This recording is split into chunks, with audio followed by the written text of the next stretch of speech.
Servus, moin, Servus Freunde. Jetzt hat man ja, nachdem ich gleich 3 Videos hintereinander herausgeschmissen habe, länger nichts mehr von mir gehört. Ich habe trotzdem in der Zeit viel herumexperimentiert und in meinem jetzigen Video würde ich euch gerne zeigen, wie ich es geschafft habe, das Eisenfarmen aufs nächste Level zu bringen.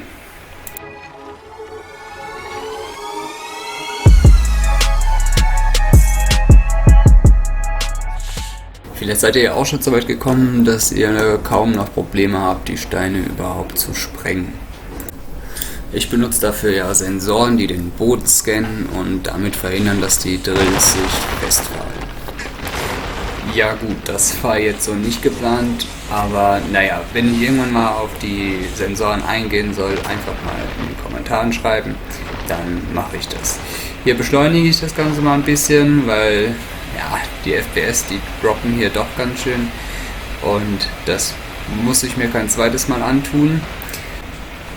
Das Ganze beruhigt sich, sobald ich die Maschine da raushole und ja, dann stehe ich ja, wie ihr das vielleicht auch kennt, vor dem Haufen Steine.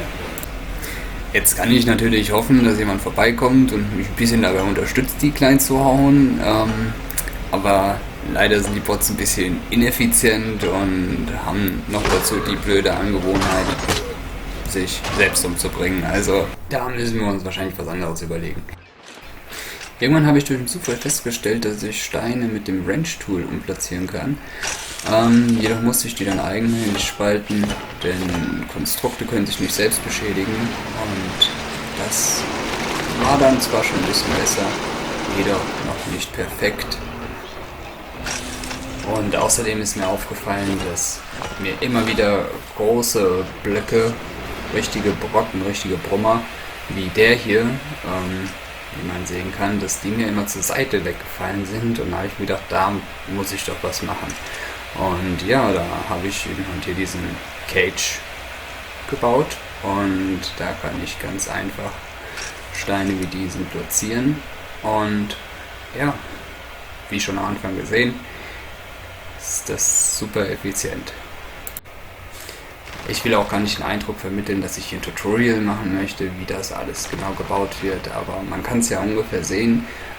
Vielleicht mache ich das auch irgendwann, aber ich warne schon mal vor, es ist schweineteuer, aber wer das machen möchte, ich kann es verstehen, wenn man da Bock drauf hat.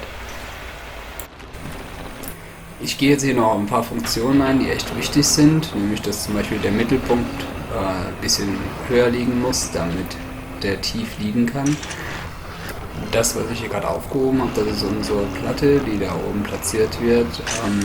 Die brauchen wir natürlich nur, wenn wir jetzt wirklich die ganzen kleinen Steine einsammeln wollen. Das dauert zwar auch seine Zeit und am liebsten crusht man natürlich die dicken Dinger, aber das bleibt halt auch mal liegen. Und liegen lassen will man es ja natürlich nicht. Wenn man sich natürlich, wie ich jetzt gerade hier in dem Clip, ein bisschen blöd anstellt, dann kann man ziemlich weit laufen. Sieht man aber auch gleich, dass man da auch direkt sich neben die Steine stellen kann, dann hat man den Weg nicht so weit. Ist ein bisschen beschleunigt. Ich habe auch mal die Nacht weggeskippt. Jetzt kann man hier nämlich tagsüber auch viel besser sehen, wie hier dann der eine Stein weggemacht wird und dann wird der Lift umplatziert. Jetzt ist es nochmal ganz kurz ein bisschen am Laggen, aber das fängt sich dann auch Stück für Stück. Ich weiß nicht, ob man da irgendwie was dran ändern kann, aber es ist eben halt so. Jetzt sieht man, das dauert wieder ein bisschen seine Zeit, weil die Drills sind ja auch mit Controllern laufen die. Ich habe schon überlegt, ob ich da nicht einfach mal Motoren und Sensoren dranhänge. Das Problem ist, ich müsste die Sensoren in die Mitte reintun und wenn ich das dann mache, dann können die Steine sich an den Sensoren festhaken und dann ist es ganz mies. Vor allem, wenn man einen großen Stein hat, kannst du das ganze Konstrukt auseinandernehmen, weil du den mit der Hand nicht zerbrechen kannst, also mit dem Hammer.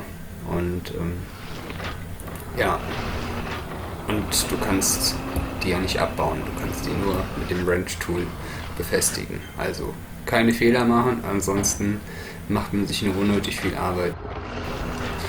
Gut, jetzt hier gleich im Video zu sehen, in dem Moment, wo das Ganze eben halt durchgelaufen ist, kann ich ja, weil ich keine Steine mehr an dem Konstrukt hängen, was ich dann in der Mitte habe, kann ich das auch wieder aufheben. Und ja, da habe ich jetzt ein bisschen verhakt gehabt, aber ganz schnell zu sehen, in dem Moment, wo ich die Platte wegstelle, sind auch die FPS-Drops völlig weg. Gut, so lädt man dann das ganze Ding danach.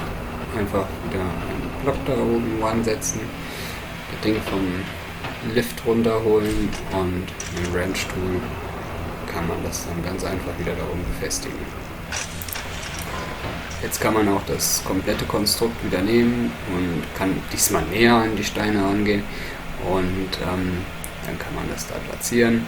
Auch sehr schön, Lift runterfahren und dann saugt er auch die schon fertig verarbeiteten schnell ein.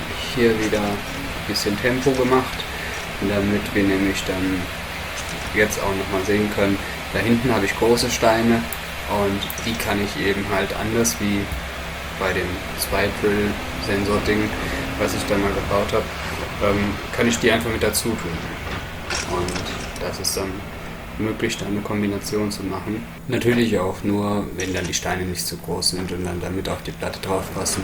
Ansonsten muss man eben halt den Stängel hochmachen, wie schon zweimal im Video zu sehen gewesen. Ein komplettes Tutorial habe ich jetzt nicht vorzumachen. Ich glaube, man erkennt so ungefähr, was da am Laufen ist. Ansonsten wünsche ich viel Glück, wenn ihr das nachbauen wollt und dass es nicht so sein wird wie bei mir hier, wo der Stein zu dick war. Vielleicht schafft es ja der eine oder andere mit den Tipps hier, sich die Rohstoffe für sein Traumhaus zusammenzusammeln. Das würde mich freuen und ansonsten gerne bis zum nächsten Mal.